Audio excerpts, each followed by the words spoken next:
Meu grande amigo, amiga, pessoas que têm nos acompanhado nesses vídeos, vamos continuar falando sobre família, né? Então a nossa proposta nessa sequência é trazer algumas porções bíblicas que tratam sobre família. Você se lembra de um tempo em que Paulo esteve numa cidade chamada Filipos, pregando o Evangelho junto com seu parceiro de missão, um homem chamado Silas, ou Silvano também, né, como conhecido em algumas saudações. Bom, num dado momento eles expulsam um demônio de uma moça que adivinhava lá o futuro e adivinhava e dava lucro para algumas pessoas na cidade de Filipos. E por conta desta obra feita em benefício daquela moça, né, porque ela foi liberta, mas ela deixou de dar lucro a algumas pessoas da cidade, e por conta disso Paulo e Silas eles foram aprisionados. Esse é um texto bem conhecido. Eles apanharam muito, foram colocados no cárcere, no local mais baixo. As prisões naquela época eram cavernas que eram cada vez mais escavadas para formar os calabouços, os andares de calabouço, e Paulo estava num dos mais baixos, da onde tudo o que acontecia com os presos em cima atingia a vida deles lá. Então toda a sujeira, no aviso esgoto, obviamente, tudo vinha sobre Paulo e Silas, que estavam lá acorrentados, amarrados com seus pés em troncos, totalmente seguros e também machucados nas costas. Eles apanharam muito. E por volta da meia-noite, aqueles homens totalmente transbordantes, totalmente cheios do Espírito Santo, eles estavam possuídos pelo Espírito Santo de Deus, cheios da graça de Deus.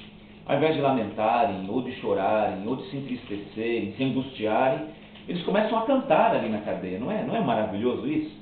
Eles começam a cantar ali, e eles misturam oração com canções, e no meio daquele momento de adoração perfeita, porque a adoração a Deus é aquela que flui de um coração que não olha para as circunstâncias, mas olha para Deus, né? E as pessoas, quando olham para as circunstâncias, não conseguem adorar, mas quando olhamos para os céus, entendemos que Deus está no controle de tudo, e nós conseguimos deixar que a música brote de dentro de nós.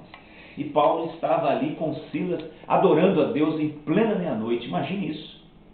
E o que é surpreendente é que naquele louvor, naquela canção, a Bíblia nos narra que um fato inusitado aconteceu, em que houve um tremor de terra, um abalo sísmico, um terremoto.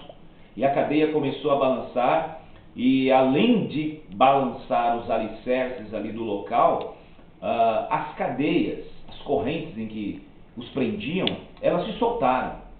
As portas, as grades, elas se abriram. E não só de Paulo e Silas, mas de todos os presos. Olha o poder do Evangelho para libertar, né? Para quebrar cadeias. Então, literalmente, as cadeias caíram das pernas, dos pés, né, de Paulo e Silas, dos demais presos, as portas se abriram.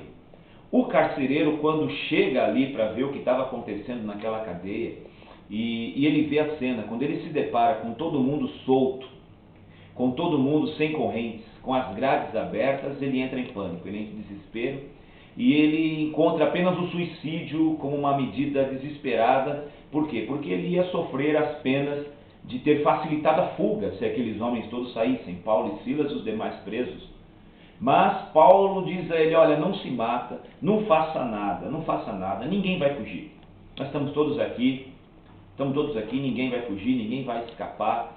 E Paulo ali olha para aquele homem, e o homem olha para Paulo e vê a cena, e pensa na cena, e ele diz: algo sobrenatural aconteceu aqui, algo especial aconteceu aqui.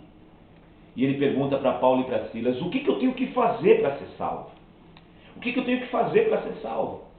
E Paulo responde a ele: crê no Senhor Jesus, e serás salvo tu e a tua casa. Essa narrativa de Atos capítulo 16, ela é maravilhosa e ela é profética, irmãos. Porque aquele homem creu. E poucos instantes depois estava aquele homem com toda a sua família salva. E o homem que ele mantinha preso e que ele cuidava ali debaixo do cárcere com correntes, agora estava ele lavando os vergões e as feridas de Paulo. E toda a sua família que passou a crer no Evangelho. Deus tem uma promessa para a sua casa. Deus tem um abalo sobrenatural para realizar dentro da sua família.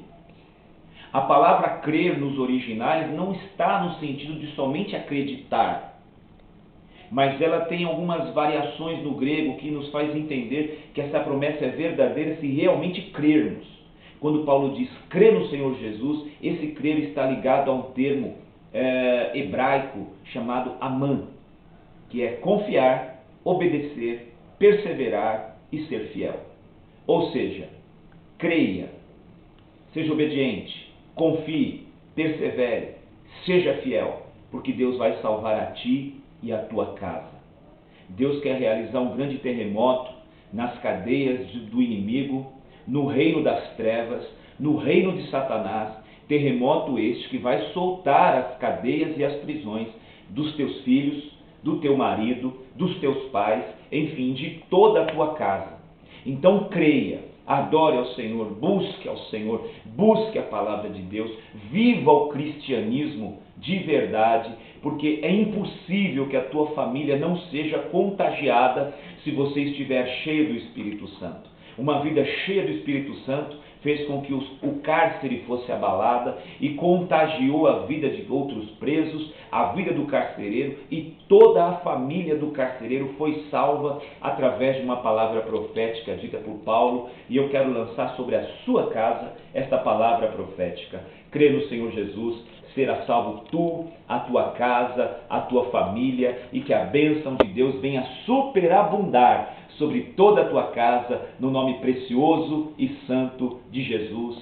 Amém. Um forte abraço e até a próxima. Continuaremos falando sobre família. Um beijo no coração. Até a próxima. Tchau, tchau.